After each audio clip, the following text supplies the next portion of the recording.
আসসালামু আলাইকুম, সবাইকে স্বাগতম জানাচ্ছি সোহেল স্যার সায়েন্স চেম্বার এবং ফিল সায়েন্সের পক্ষ থেকে। আমি সাইম রহমান। একটা বোর্ডে কেমিস্ট্রি একটা প্রশ্ন এসেছে, তোমরা দেখতে পাচ্ছ প্রশ্নটা। সো এই প্রশ্ন নিয়ে অনেকে কনফিউশন। আমি আমার ক্ষুদ্র মাথায় যতটুকু ঢুকেছে বা আমি যতটুকু বুঝতে পেরেছি, আমি এখন তোমাদেরকে বলছি যে আমার মতে আসলে প্রশ্নটা সলভ কেমন হওয়া উচিত। ঠিক আছে, কোনো কনফিউশনের কিছুই নেই। চলো আমরা একটু শুরু করে দিই বাবা। ওকে বাবা, আমরা একটু করে দেখবো প্রশ্নটা কি বলছে। একটা পরমাণু মডেল দেখা যাচ্ছে যেখানে প্লাস আছে, প্লাস দ্বারা আসলে নিউক্লিয়াসকে বোঝায়। তারপর তিনটা কক্ষপথ দেওয়া আছে, কে, এল, এম। তারপর আমরা দেখতে পাচ্ছি ভর দেওয়া আছে, এটা হচ্ছে ভর, এই যে কেজি দেখেই বুঝতে পেরেছি। তারপর প্লাঙ্কের ধ্রুবক দেওয়া আছে। প্রশ্ন করেছে যেটাতে সবারই সমস্যা, 3 নম্বরটা।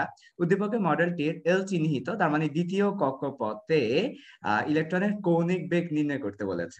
বাবা, প্রশ্নটা যদি করতো কৌণিক ভরবেগ, তাহলে তো কোনো কথাই ছিল না, তাই না?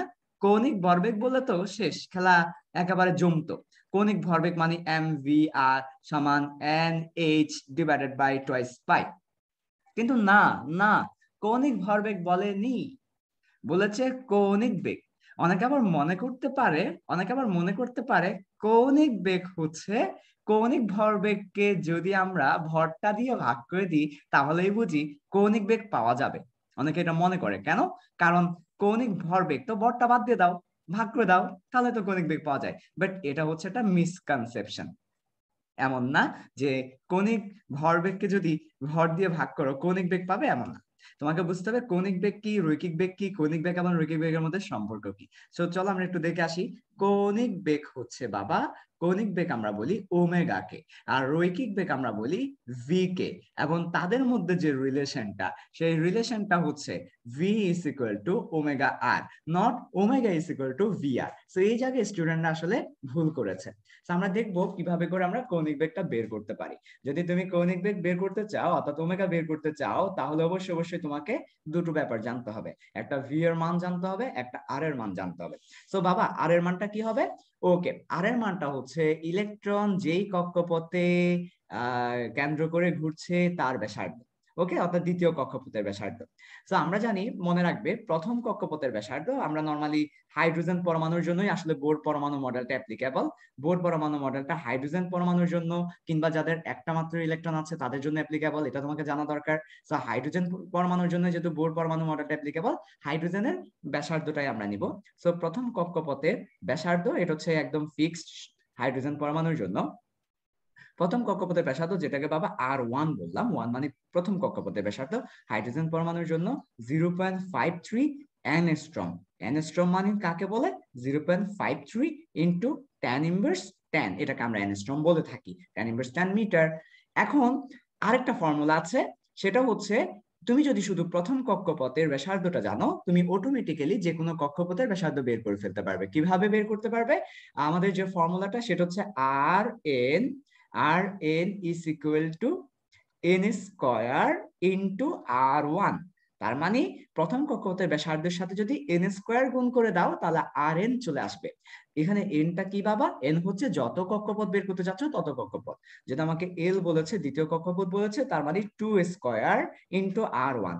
R1 এর মান 0.53 ইন্টু 10^10 মিটার। তার মানে আমরা দ্বিতীয় কক্ষপথের ব্যাসার্ধ পেয়ে গিয়েছি। এখন আমাদেরকে দ্বিতীয় কক্ষপথের ব্যাসার্ধ ডাক। এখন আমাদেরকে কি করতে হবে?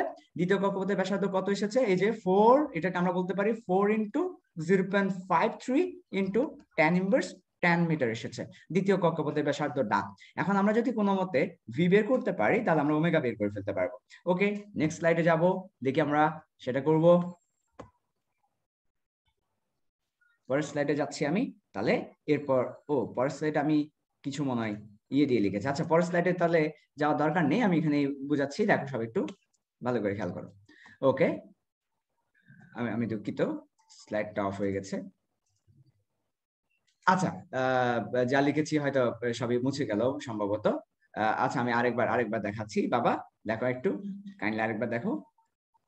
এই যে, তাহলে আমরা কি করলাম? আমরা হচ্ছে দ্বিতীয় কক্ষপথের ব্যাসার্ধ বের করেছি। ফর্মুলা কোনটা? Rn is equal to n square into R1 দিয়ে। তাহলে আমরা জানি এখানে n এর মান হবে 2 স্কয়ার ইন্টু 0.53 ইন্টু 10^10 মিটার। আমরা আর এন বের করে ফেলেছি। এখন আমাদেরকে কৌণিক বেগের জন্য ভি বের করতে হবে। ভি কিভাবে বের করব? এই যে ভি বের করবো একদম সহজে। আমরা জানি এম ভি আর সমান NH বাই টোয়াইস পাই, এটা আমরা জানি, তাই না? আমরা এটা বোর পরমাণু মডেল থেকে আমরা জানি। সো এটাও আমরা জানি, দুটাই আমরা জানি। সো এখান থেকে আমরা ভি বের করব। ভি সমান হবে NH divided by twice pi এরপর MR, ঠিক আছে?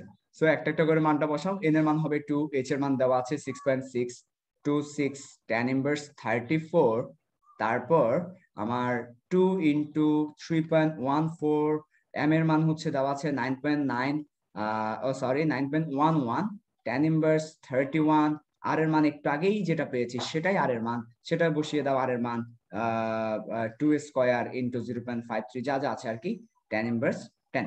ওকে, সো এখান থেকে ভি এর মানটা চলে আসছে, আর এর মানটাও চলে আসছে। এখন আমরা ওমেগা বের করতে পারবো। ওমেগা সমান হবে ভি ডিভাইডেড বাই আর, যেহেতু আমরা জানি ভি সমান ওমেগা আর, তাহলে ওমেগা সমান হবে ভি ডিভাইড বাই আর।